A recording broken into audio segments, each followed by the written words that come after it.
Hey, this is Wolf from Barefoot Bushcraft, and today we're going to talk about putting some waterproof back on the canvas.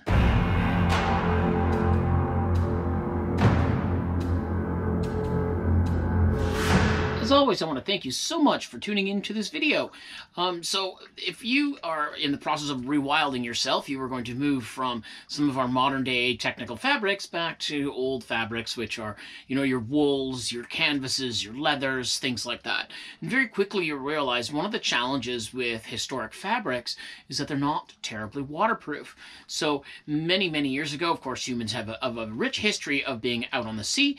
On the sea, we had lots of sailors, right? And sailors often had to keep the water on the outside of their clothing. So they wore a lot of canvas. Canvas was used in sail material that was used in, sometimes in clothing and things like that. So they tried to find a way to waterproof it. Now, waterproofing canvas material has literally a 5-century-old tradition, so it goes back to the late early 1500s, and it has modernized, of course. In 1894 there was a gentleman by the name of Barbour, and he created a Barbour Wax, and that is a waterproof canvas material. It's a form of wax, and you put this wax on your canvas material, and of course it becomes slightly more water resistant, not waterproof, but water resistant. So today we're going to go through the process of taking this Barbour Wax container, and we are going to put it on my favorite anorak, which is this guy right here that you may have seen in a bunch of my videos. So let's do that. So the first step you need to do is to get the Barbour Wax. You can get it, of course, online or Amazon, stuff like that. It comes from England. And in order to use it, it looks kind of like a pasty type material, almost like just like wax, I guess. So in order to use it, we want to heat it up. You don't want to put this directly on a fire, and for the love of God, don't do that. I have done it by accident, and it will literally set the contents on fire. What happens is the heat will reach past the boiling point, the fire point, flash point of the material, and it will ignite the material in this. So we want to use what's called a double boil system.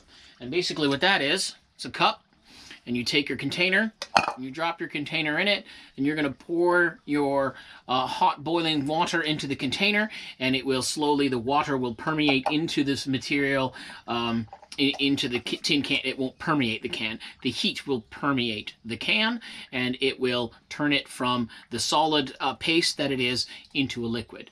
The next thing you're going to need on top of that is a sponge.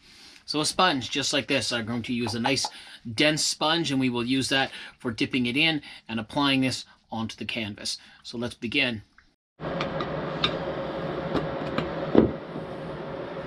So again, you can see inside the material here, it is it's kind of pasty, right? We don't want to use it like this. We want to get all of this stuff liquefied, and then once it's liquefied, we can then apply it. So you can see right here is my water. The water's boiling. I'm going to leave the lid off the container when I put this in so I can actually watch it liquefy.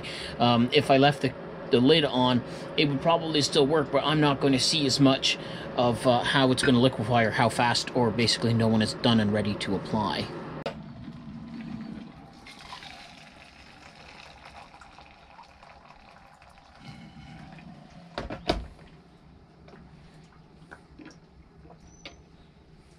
Alright, so my wax is ready.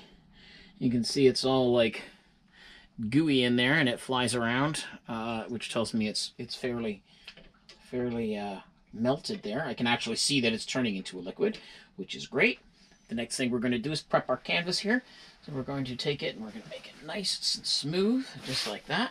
You want it nice and smooth, just makes it an easier surface to work on. The next thing we're going to do is we're going to take our sponge. You're going to brush it off.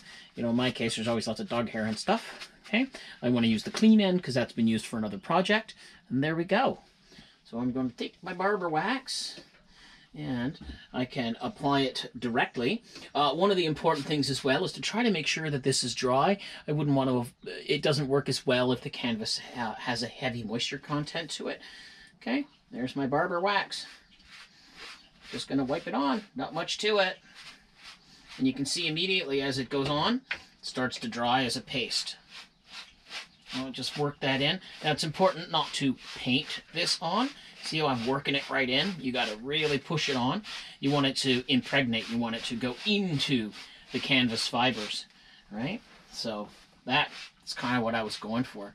Okay, I'm going to take a little more. Now I can see it's been sitting in my material for a little while in the heated water. The wax has been sitting in the heated water, and as a result it has gotten a lot more liquidy. And you can see I'm just dragging it through. You want to work it in as hard as you can with that sponge, because once it dries, it's in, and it will impregnate and go right in there. There we go. Now I could have used pure beeswax for this instead of Barbour wax, but what I do find with the Barbour wax is it will dry softer, and beeswax dries significantly stiffer on the canvas. So if you want it really stiff on here, you can certainly use just pure beeswax. But you see my Barbour wax now, you see it's nice and liquidy in there, so it's actually like it's ready to rock. So again, put the next piece on, and then again, like I was saying, you're gonna push it. Make sure you get it right in there. You've got to really work it into your canvas surface.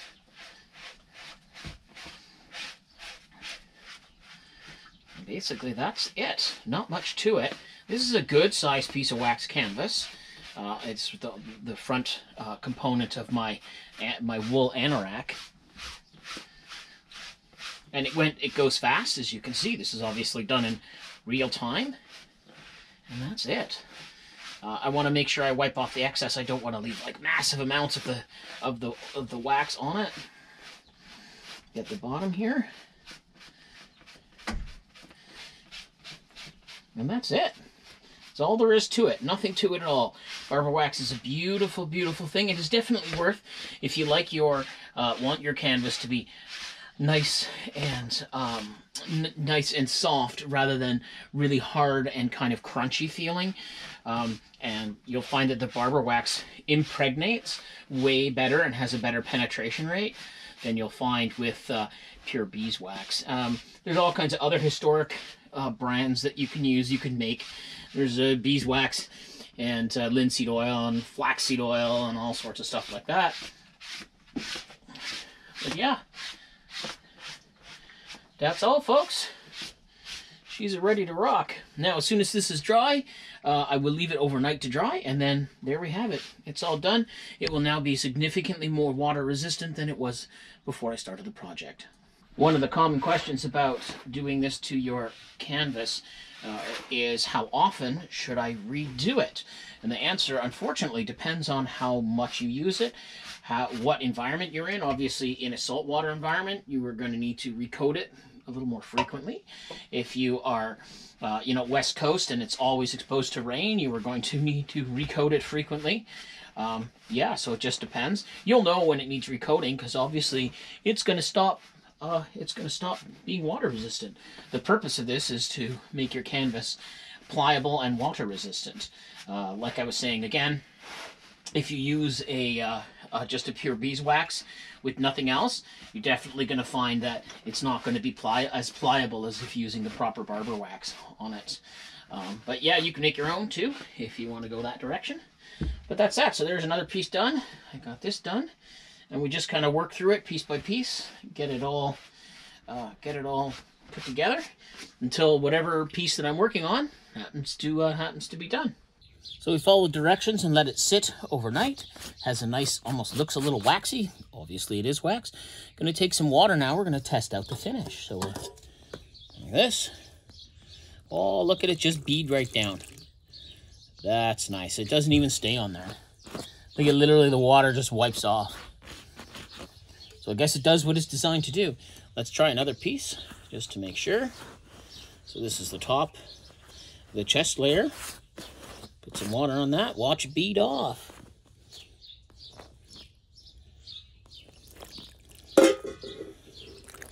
That's great. And it just comes right off. Perfect. Couldn't ask for a better finish and a better treatment to that cotton. So yeah, not a whole lot to it. You liquefy your wax, you get the sponge, you put the sponge on, and then let it dry overnight, and your canvas, your beautiful canvas, is now more water resistant. As always, I want to thank you so much for tuning into this video. I'm Wolf for Barefoot Bushcraft. You can check us out online with all the fun stuff. As you know, we've got the Facebook. And of course, we have the Instagram, got all pretty pictures. And down here, of course, we have our website if you want to learn more about homesteading, rewilding yourself, primitive living, all that sort of stuff. Thank you again for tuning in. And of course, please consider subscribing.